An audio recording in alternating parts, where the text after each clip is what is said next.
Hello everyone, this is Seah once again. Thanks for joining me. Before I continue to make more comparison between the Gemilai 3007L and the 3007Z, I've actually created some sort of a mod to incorporate one of the screwdriver that I have lying around, so that I can adjust the flow meter on the go as I wish.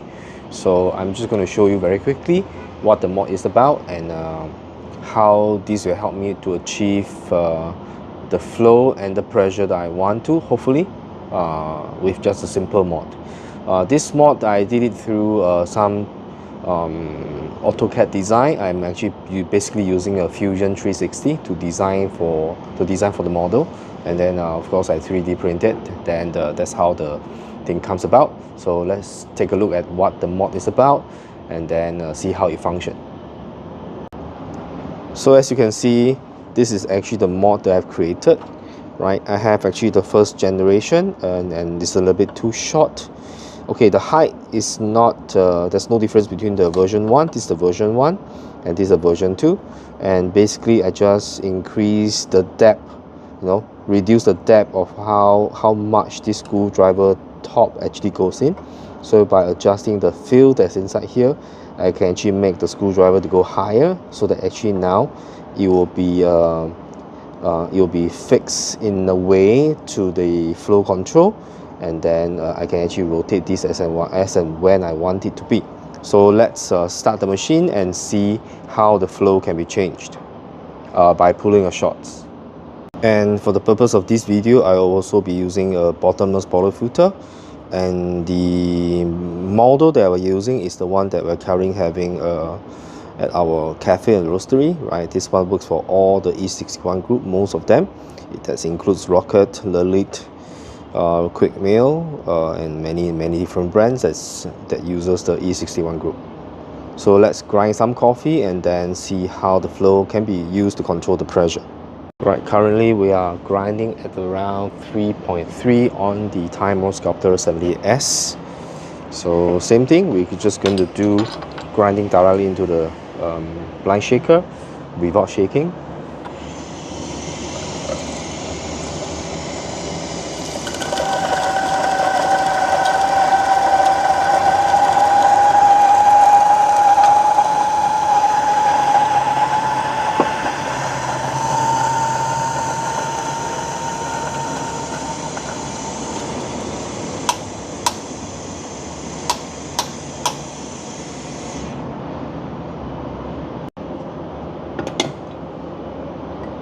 Straight out from the bottle filter.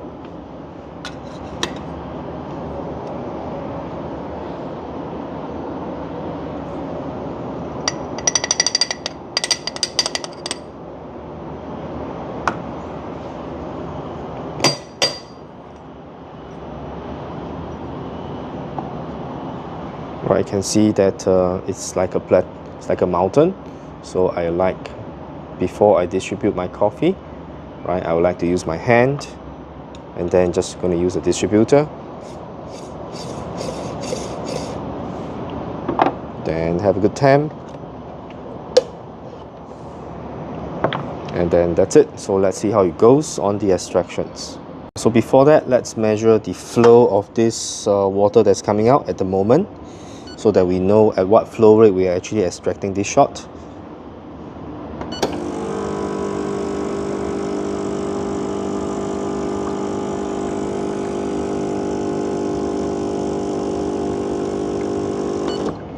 Okay, the flow rate is about 3 milliliter per second. So this is actually a pretty low flow rate, but we see how it goes when we extract the coffee without any adjustment to the flow, and what is the pressure we are achieving actually under this flow rate. Right, so I'm just going to repeat that, and now I'm going to lock in my portal filter. Right, so you can see I'm grinding at 3.3 and at a flow rate of 3 milliliter per second. Right, I will not be showing you the flow, how the espresso extracted from the bottomless, but rather I'm actually going to try to record, if I can, the pressure on the barometer, so that you can see the current level of pressure we are experiencing with the stock machine without any OPV. So let's go. Make sure everything is there.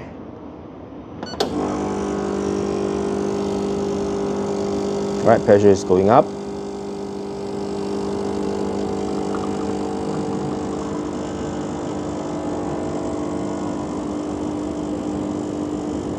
Right, I would say this is almost a very good shot because we are actually achieving around 9 bar of pressure.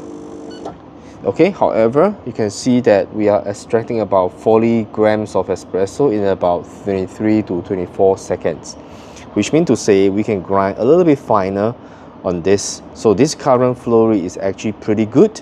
So the only thing we need to adjust is actually the grind setting. So at a flow rate of 3 milliliter per second, it seems to be able to have a decent extractions, and then also not to not to swing the pressure over to the 12 and 13 bar region. Most importantly, how's the taste of espresso? Let's give it a try, right? Smells a lot of green apple. Oh, it's very sweet. Good body. Actually, I like this espresso. There's a very nice acidity that is underlying the tasting notes. Oh, I actually like this very sweet coffee. Can you imagine this is a single origin Brazil Cerrado? Not any you know, very unique kind of coffee, but if you extract it right, it does give you this very sweet note and coupled with very pleasant acidity.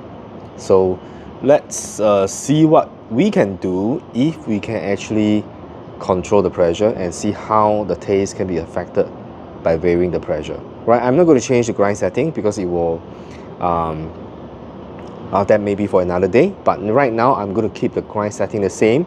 I'm going to try to increase the flow so that it hits slightly above 9 bar, and then I'm going to reduce it further. Right, the problem is now my flow rate is only at about 3 milliliter per second, so I'm not too sure whether I can actually reduce the flow any lesser than that. But anyway, let's give it a try. Alright, same grind setting, no change at all.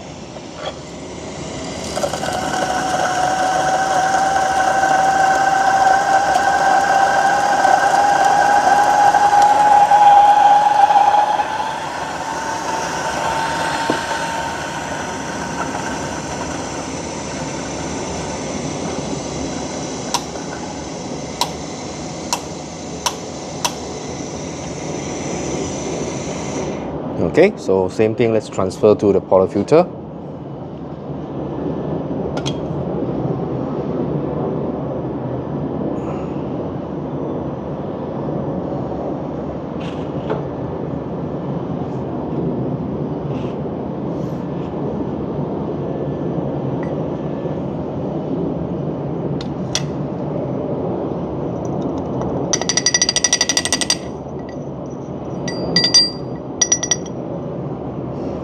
Right, you can see the mountain over there.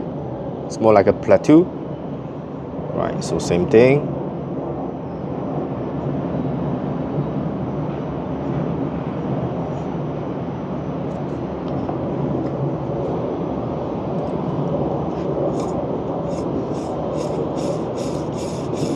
By the way, this is 18 grams of coffee.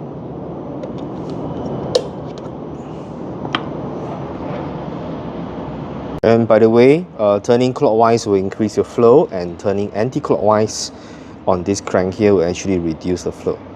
So maybe we can do, since this is the 3007L, which the pre-infusion is not working very well, so what we can do is we can reduce it further.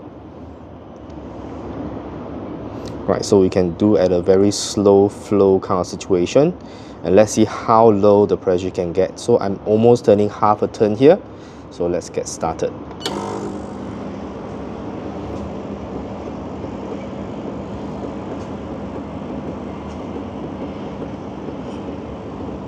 I don't see anything on the pressure gauge.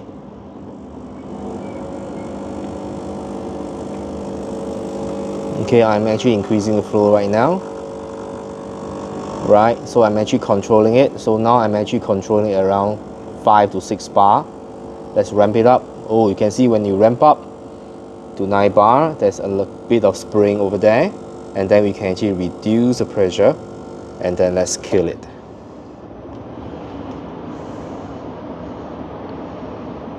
Right, so interestingly, I realized that the flow is actually restricted to almost 0 when it goes slightly below 3 milliliters per second. And I give a half turn slower than the 3 milliliters per second.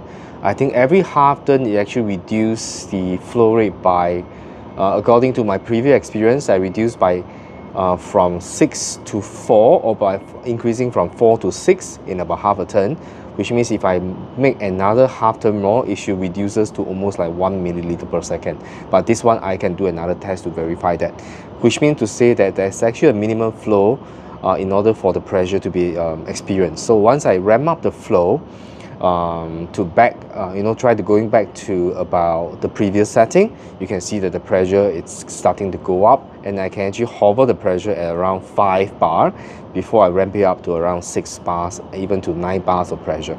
Before that, then after that, towards the end, I ramp down the pressure to around 6 to 7 bar to finish the espresso off. But let's try the espresso and then see how different this can be from the previous shot. Of course, this is my personal taste preference and taste profile. It is very subjective to my own liking, but you just have to take it and believe me what I say for now, unless you want to try it out yourself. So cheers, let's try the espresso.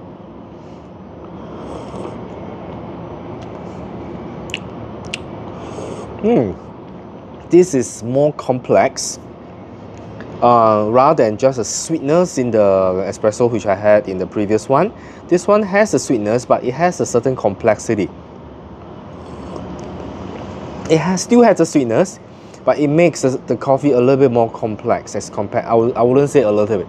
It's much more complex as compared to the straight bar shots that I had before that. The one that I had before that was actually perfect around 9 bar of pressure.